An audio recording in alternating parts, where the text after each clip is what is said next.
What's going on, guys? Welcome to another episode of the Will Talks Disney YouTube page, and I think we have an awesome video to go over. So, as you may or may have not known, we're kind of living in this whole global pandemic thing, and the Disney parks have been pretty empty. Well, if you go back to a video from earlier on in the week, we talked about the Disney crowdpocalypse that was supposed to be hitting on Labor Day. Now we're looking at Disney and have the crowds continue to increase. So as the park hours get lower, do ride times go up, and how is that affecting overall attendance? I have a great article from Tom Bricker at the Disney Tourist blog, and we're going to go over all the details and figure out what is going on at Disney. As a young YouTube account, the best way you can help me grow if you enjoy my content is by giving my channel a like and subscribing. Also, help me spread the word. So if you like these articles, let's find more people that can watch them. Okay, so Disney World crowds continue rising. Let's dive in. So obviously the parks do not look like this on Main Street all the time anymore. I think when the parks first opened in the beginning or the middle of July, they look like this at sometimes, and you've seen shots during the beginning of the day or at night where they have, but not all the time. So this week is hard for me. I was supposed to be in Disney during this week, and September has always been one of our favorite times to go, especially after Labor Day. As Tom calls it, it's a sleepy month. It's after Labor Day, so kids are back in school in Florida. Not everyone's vacationing. It used to be the quote unquote slow season. I don't know if Disney has a slow season anymore. Um, Again, what is playing into the crowds? Again, we have these park buckets of like reservations. We had a lot of different people that were going for the parks. So are they redistributing it between the different tiers, between the hotel guest, between the day passes, and between the annual passes? Or are they starting to refill these buckets? Are we starting to see that pass holders are actually starting to get more availability because they're slowly increasing the passes?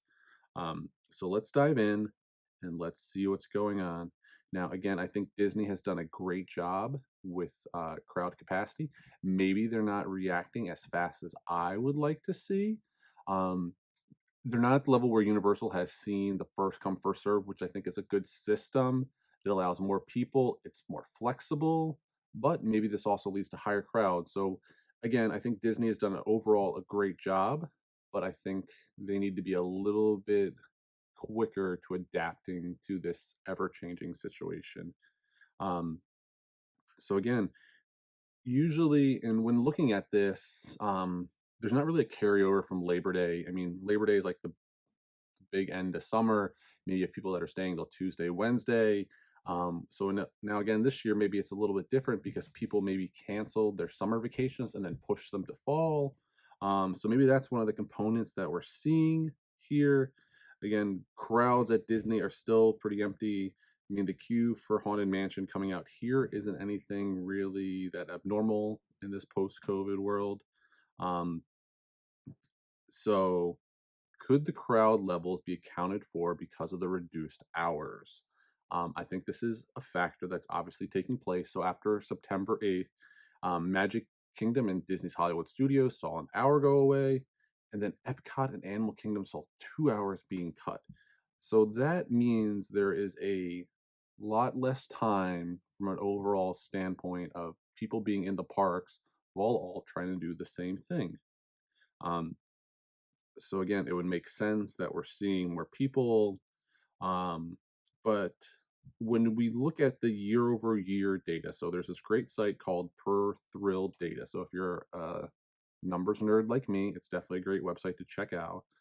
So they're stating that um, attraction weights. So we're looking at attraction weights. So again, there's no fast passes that are being counted into this, are up 33% over at Magic Kingdom. So despite a 10% reduction in hours. And you can see this with the past week being this blue line of the higher weights, and the prior 6 weeks are all being below. So these are the prior 6 weeks, whereas this past week you can see there is definitely more wait times that are happening in the parks right now. Um, so if you look at the crowd calendar availability, In September, there was a lot of availability for Disney Resort guests, which is always what we're seeing, and even towards the tail end. Um, we're still seeing pretty much wide open availability. Now, there is this weird date on September 19th, next Saturday, where there is no availability for anyone. Not really sure what that means.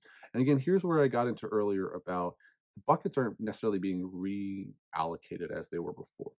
So what that used to be is if there were not enough people that were staying on site, they might take some of those passes and give them to theme park or give them to APs.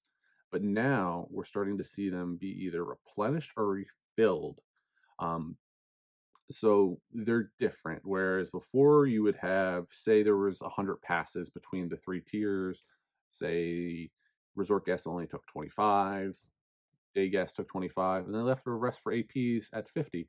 But say only 15 people signed up for the resort guests. So then they would give those other 10, not all the time, but some of the time, to annual pass holders to re-bucket everything. Now we're seeing they've got 100, they're going up to 120, and they're giving more passes overall.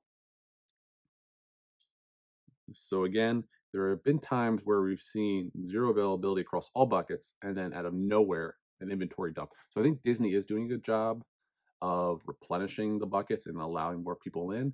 They're not as rigid as they once were, where once the buckets were filled, that's all you got. Um, or they didn't do much changing overall. Um, so again, it's plausible here that resort guests are taking up the majority of buckets, but as we go into October and November, um, there's no availability in park buckets in November, which and October. um, so again, park availability is going fast. We'll have to see if they add more.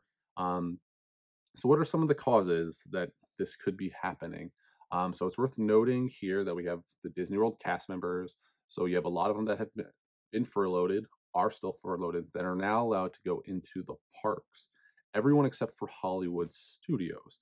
So there is no, they can just go into the park because they have a park pass like an AP. They still have to get a reservation just like the rest of everyone. So again, this just happened. So when I was in the college program back in 2009, there were 65,000 cast members. So that's a lot of people. And if cast members weren't allowed in the parks, but now they suddenly are, I mean, there's going to be pent up demand for them to try to go into the parks. Okay. So again, with a lot of people still being furloughed, they have time on their hands and they want to get an escape and go to relax. Disney parks seem like a great place to do that. Um, so I think we have all of these variables that are adding up until, I mean, what we saw um, in the crowd and like the data of everything going up with the shorter hours. So again, you have shorter hours, you have more people in the parks, the refilling, you have cast members coming in. So there's a lot of different factors that are really playing into this. Um, so again, here, this is just a chart. So this is Hollywood Studios. Blue is this year. Red is last year.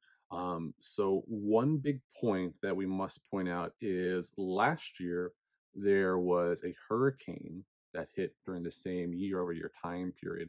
So last year saw some of the lowest crowds, the lowest Halloween parties that it's ever seen. So it's not a true one-to-one. I think as the month continues to go on, we'll see better ride wait times data.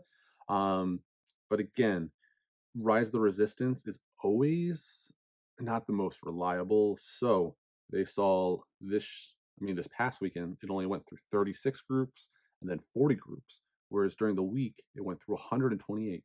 So that's a lot of breakdowns, a lot of people sitting around. Um, and again, here's where we're at again. So there's no fast pass pluses. The blue line is this year, red line is last year. So we're seeing at higher than average wait times. It equals about 10 minutes in Magic Kingdom. Um, again, so there's Dorian last year, this year.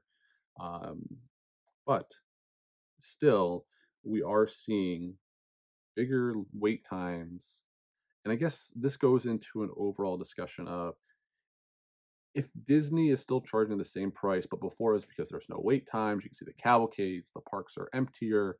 I think they still feel, and Tom gets it into this article, the parks still feel like they're emptier, but the difference is that there are more people in the queues, and with the extended queues, there are more people that are in those, and because they don't have as much capacity in the rides, the lines are longer. So if it's every other, like in Haunted Mansion, if you have to socially distance and it's every 3 doom buggies, that's a lot less people that are going through the lines, which means your wait is going to be longer. So from an efficiency standpoint on the attractions, um, that's why you're still going to see park wait times go up, and obviously the queues having to be longer just for the social distancing. Um, but Tom says there is some silver lining here. So congestion, what we are just talking about, is still low on the weekdays. I think you're starting to see a real ramp up on the weekends, but the weekdays still seem to be a good bright spot. Um, and again, depending on what your situation is, if you're traveling down from the parks, you're on vacation, the weekdays work for you. But if you work Monday through Friday, not so much. And your times to pick to get into the parks, say on like the weekends, if you live a little bit outside, say you're about 45 minutes plus away, it's harder just to come with how early the parks close, say like after work. Whereas before, if the park closed at 9 or 10 o'clock at night, you might be willing to drive 45 minutes after work and go into the parks. Um, so again, if you're planning a trip strategically, probably the best way is to avoid the weekends if you can. Avoid Hollywood Studios on the weekend. Try to do that for midweek when the parks are lower or the crowd levels are lower. Um, and again, it's hard to take a full takeaway just because you had Dorian last year versus this year. So it's really hard to tell which one will make sense. And I think until we have like a full year over year week, hopefully in the next couple of days, then we'll be able to see how it's going to be. But again, it's still so hard to tell. Um, Again, I think Disney, to run their business, has to gradually increase, as is mentioned here. It just makes more sense, and for us to have more things in the parks, like what Tom brings up with Cinderella's Royal Table and Mickey and Minnie, or Minnie's Halloween Dine Out, it's not because Disney wants to give us more stuff. It's because they feel the economics are allowing people to do those things. Um, when I was listening to the Misfits on Main podcast, Mackie brought up a great point of they're still running a business. For us to have things to do in the parks, there has to be people in the parks that are willing to pay, and then crowd levels have to be at a certain thing, have to be at a certain level for it to make sense. So again, I think it's Disney trying to add where they can, but at the same time being cautious, just because obviously safety is a huge priority for them. And I still think that they are overall doing the best job out of all the parks. Um, so again, I mean, what Tom says here, I don't think you're going to see attraction capacity increased at any time soon, just from a social distancing standpoint. Um, so if you're on the fence, I mean, it's so hard to tell. And I know my family is still on the fence. We're looking at a 2020 trip, depending on where this trip data goes, and I'll be following this pretty closely. It's really going to determine, are we going to go? So I have young kids. We really enjoy doing parades. We like meeting characters. And I know the cavalcades are great, and you get a lot more interaction one on one than you would say a normal parade. I just don't know if it's still enough. I mean, Disney is still full price. Yes, they have that new deal that just came out, but we're still weighing, do we want to fly from Buffalo down to Orlando? Do we want to do all these different things? So it's really hard. I think crowd levels are going up because Disney is seeing that they're able to do it safely while raising crowd levels. And I think it just makes sense. Again, as we've talked about in previous videos, Disney is a corporation that needs to make money. They're judged every 3 months on the performance, and they're not making easy decisions. Um, they need to make more money, and they need to have more people in the parks. And if they're going to be able to do it safely, that's how they're going to do it. Um, so I think overall, again, Disney is doing a great job.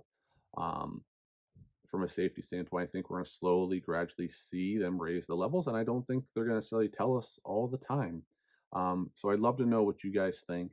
Where do you guys see the crowd levels? Do you see them going up? If you've been to the parks, do you believe that the parks are getting more crowded? We're seeing more people. Does it feel more crowded? And then if you've been in the parks, would you go if the wait times were longer than they were, say, pre-pandemic last year? Is it worth it now that you might not be able to do everything? The hours are shorter, but you have cavalcades and things like that. Is it still worth it? So, a lot of things for us to figure out, a lot of things for us to talk about.